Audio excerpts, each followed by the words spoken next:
अपने कैप्रिकॉर्न के लिए देखेंगे कैप्रिकॉर्न के लिए क्या आ रहा है। 2 ऑफ वॉन्ड्स, 5 ऑफ पेंटिकल्स। तो यहाँ पे 5 ऑफ पेंटिकल्स दिखा रहा है और 2 ऑफ वॉन्ड्स आपके लिए जो आया है ना, ये आपको दिखा रहा है कि यहाँ इस वीक में कुछ स्ट्रगल हो सकता है, कुछ फाइनेंशियली आप कैप्रिकॉर्न स्ट्रगल कर सकते हो। ठीक है, कुछ करना पड़ सकता है। कुछ आपकी जो फीलिंग है ना, कुछ चीज़ों में लैक हो सकती है। कुछ मतलब जैसे कहते हैं ना कि मेरी कोई फीलिंग ही नहीं आ रही, ना अच्छी ना बुरी, ऐसा कुछ लैक ऑफ फीलिंग हो सकती है इस वीक में। कुछ जैसे हार्डशिप आपकी लाइफ में आप इस वीक में सबसे ज़्यादा महसूस कर सकते हो कैप्रिकॉर्न। जैसे पॉवर्टी बढ़ सकती है, अपने आप को आइसोलेट कर सकते हो। कुछ ये कार्ड दिखा रहा है कि कुछ पॉसिबल है कि आप जो टाइम है ना, ये आपको थोड़ा सा डिफरेंट पोजीशन में डाल सकता है। आप डिफरेंट महसूस कर सकते हैं। कुछ लोगों के लिए तो ये भी है कि वो उनको एक जगह से दूसरी जगह पे जाना पड़ सकता है, उनको जगह का बदलाव हो सकता है। ठीक है, उनके लिए ये भी है कि 5 ऑफ पेंटिकल्स ये दिखा रहा है कि आपका कुछ बदलाव, आप कुछ चीज़ों को छोड़ के आगे बढ़ने के बारे में सोच सकते हो। कुछ छोड़नी पड़ सकती हैं, तो आपका जो विश्वास है वो पूरी तरह से टूट सकता है। जो रिसोर्सेस आपको लग रहे थे वो ख़त्म हो सकते हैं, आप उनको लूज़ कर सकते हो।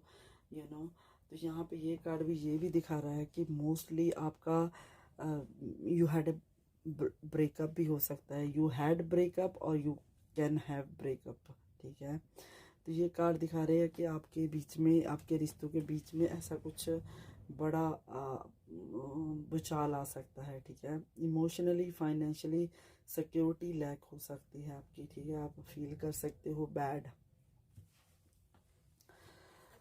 तो ये कार्ड दिखा रहा है कि आपको जो माइंड सेट है ना, उसमें भी कुछ ना कुछ कमी आ सकती है। कुछ चिंताएं आपकी बढ़ सकती हैं। ये डेफिनेटली हो सकता है कि आप चिंताओं में घिर सकते हो पहले से ज़्यादा। अगर जो लोग घिरे हुए हैं ना, उनके लिए है कि अगर आप घिरे हुए हैं ना, तो ये टाइम आ गया है कि आप दूसरा कार्ड जो दिखाता है, मैं उसकी बात करने जा रही हूँ। 2 ऑफ वॉन्ड्स से दिखाता है कि अगर आप इतनी चिंताओं में घिरे हुए हो, लैक ऑफ मेंटल जो मेंटली डिसीजन नहीं ले पा रहे हो ना, तो उसकी वजह से ये कार्ड दिखाते हैं आपको कि आपको ना ये वक्त आ गया कि आप सीरियसली सोच लो, सीरियसली सोचना शुरू करो। ठीक है, अब टाइम है कि आप सीरियसली सोचो। जो भी आप रेस्टलेस हो, जो भी आप रिलेशनशिप, रिश्तों को लेकर, जहाँ फाइनेंस को लेकर आप में जो आपकी लाइफ में उथल पुथल मची हुई है ना, इसके लिए आपको ये टाइम आ गया है कि अब आप उस रोने धोने से निकल के चीज़ों को छोड़ के ना थोड़ी सी प्लानिंग कर लो। एक स्टेप अपना पॉजिटिव लेकर पॉजिटिविटी की ओर बढ़ाओ और कुछ अच्छे डिसीजन लो। ठीक है, फ्यूचर में आपका फ्यूचर बेस्ट आएगा अगर आपने आज को संवार लिया एक अच्छा डिसीजन लेके। ठीक है, आप अगर आपको एक कहीं ना कहीं आप अपने किसी जोन में फंस गए हो ना, तो उस जोन से आपको निकलना है। रिस्क लेने से आपको डरना नहीं है, आपको रिस्क लेना है। ठीक है, रिस्क ले सकते हो आप। वो रिस्क आपके फेवर में ही है, आपको आगे की ओर लेके जाएगा। ठीक है, आपको प्लान करने होंगे, प्लानिंग फॉर द फ्यूचर। आपको प्लानिंग करनी होगी, बहुत वेरी वेल प्लान करना होगा अपने फ्यूचर को। ठीक है, अपनी लव लाइफ को, अपने रिश्तों को, अपनी गोल्स सेट करने होंगे। तो ये कार्ड आपको कहता है कि आप छोटा बड़ा कोई बिजनेस स्टार्ट करना चाहते हो तो आप कर सकते हो, बट उसके लिए आपको वेल प्लान करना होगा। डे ड्रीमिंग से आपको बाहर निकलना है। जो भी करना है आपने पूरे वेल प्लानिंग के साथ चलना है। स्टडी मोड में खुद को लाना है। ठीक है, खुद को स्टडी मोड में लेके आओ। तो यहाँ पे ये देखो कार्ड आपको दोनों बहुत ही खूबसूरती से बता रहे हैं कि आपको कैसे स्टडी रहना है अपने लिए। तो यहाँ पे मैं आपकी रिश्तों की तरफ से देखूंगी कि आपके रिश्तों को लेकर क्या आ रहे हैं। देखो यहाँ पे आ रहा है हार्ट टू हार्ट कन्वर्सेशन। अगर आप अपने रिश्तों को लेकर दुखी हो, दुविधा में हो ना, तो यहाँ पे ये कार्ड कहता है कि आपको एक ऑनेस्ट बातचीत करने के लिए एक प्रपोजल करना चाहिए, ठीक है। चाहे आप खुद करो, चाहे आप भेजो, या आप बात करने की कोशिश करो। आपको एक फीलिंग के साथ विद ईच अदर ना एक अच्छे से बात करने का एक जरिया बनाना होगा, और बातों के साथ अपना एक इशू है ना जो उसको सॉर्ट आउट करना होगा। ओपन माइंड रख के आगे बढ़े, ठीक है। आप ओपन माइंड रख के बात करें। अपने आप को ऐसा मतलब ना सोचे कि मैं ही सारे क्यों, मतलब मैं ही क्यों अपने आप को नीचे ले जाके, नीचे मोड़ पे लेके जाके सारे डिसीजन लूँ, या बातें करूँ, या आगे स्टेप लूँ। तो आपको ऐसा नहीं करना है, आपको ओपन माइंड रखना है।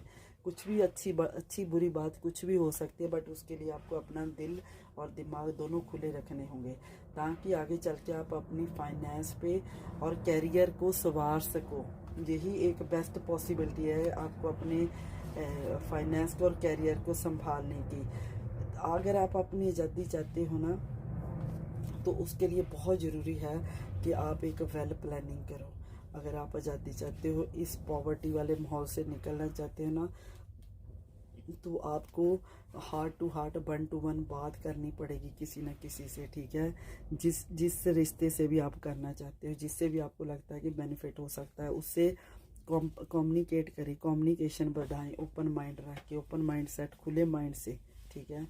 अपनी फाइनेंस पे काम करें, अपने कैरियर पे काम करें, अपने फ्यूचर के बारे में सोचें। बहुत इम्पोर्टेंट है आपका कि आप अपने फ्यूचर के बारे में सोचकर बात करो, ठीक है। क्योंकि आपके पास ऑलरेडी आप बहुत दुखी चल रहे हो, बहुत हार्ड टाइम चल रहा है आपके ऊपर, तो आपको बहुत ध्यान से चलना है, ठीक है। बहुत सारे लोगों को हो सकता है ऐसे चलते चलते आपको कुछ चीज़ों को पीछे, जिनकी वजह से आपको आपका हृदय दुखी हुआ, आपका मन दुखी हुआ, आपको बहुत सारे टेस्टों से गुजरना पड़ा है ना, उन सिचुएशनों को, उस पास्ट टाइम को आपको फॉरगिव भी करना होगा, माफ़ करके आगे बढ़ना होगा, ठीक है। आप कैरी ऑन नहीं कर सकते हो किसी भी चीज़ को। और बहुत सारे चीज़ों को, बहुत सारे लोगों के साथ रिश्तों को एक नया मौका देना होगा। ऐसे तरीके से अपनी शुरुआत करनी होगी, जैसे कहते हैं ना कि हम एक नए तरीके से अभी जानने लगे हैं। जब जानते तो 20 साल से हैं, मगर ऐसी कुछ सिचुएशन बनानी होगी जिससे आपको लगे कि, और उनको लगे कि ये आपके बीच पहली मुलाकात हो रही है। तो दोनों ही तरफ से एक इक्वल एफर्ट हो उसको जानने का। आपकी जो ये करंट सिचुएशन है ना, पॉवर्टी वाली, इससे निकलने का इससे बढ़िया कोई और तरीका नहीं हो सकता है, ठीक है। तो आपको इस तरीके को अपनाना होगा कैप्रिकॉर्न। ये बेस्ट एक एडवाइस है, गाइडेंस आई है आपके लिए, जिसको आपने अपनाना है। वेल प्लानिंग करने के लिए पहले ही कार्ड आ गया था, वेल प्लानिंग करो, वेल मेंटेन करो, और अपनी लाइफ की मेंटेनेंस करो, ठीक है। आपको फुल फ्लेज प्लानिंग करनी होगी। जो भी काम करना है उसका पूरे तरीके से, उसको सॉलिड तरीके से उसको आपने उसकी प्लानिंग करनी है, ठीक है, सॉलिड तरीके से, ताकि कोई कमी ना रहे। क्योंकि ऑलरेडी आप इस चीज़ से निकल रहे हो, बहुत कुछ छूटा है आपसे, बहुत कुछ छोड़ना पड़ा है आपको, अभी भी कुछ स्टेबिलिटी नहीं है, ठीक है। मन परेशान है, दिमाग चल नहीं रहा है, इसीलिए आपको कहा है कि कोशिश करो प्लानिंग करने की। जहाँ पे नहीं चल रहा है उसको अपने दिमाग को फोर्स करो, ठीक है। ओपन माइंड करो, ओपन माइंड के साथ बात करो, किसी के साथ भी करते हो तो, ओके।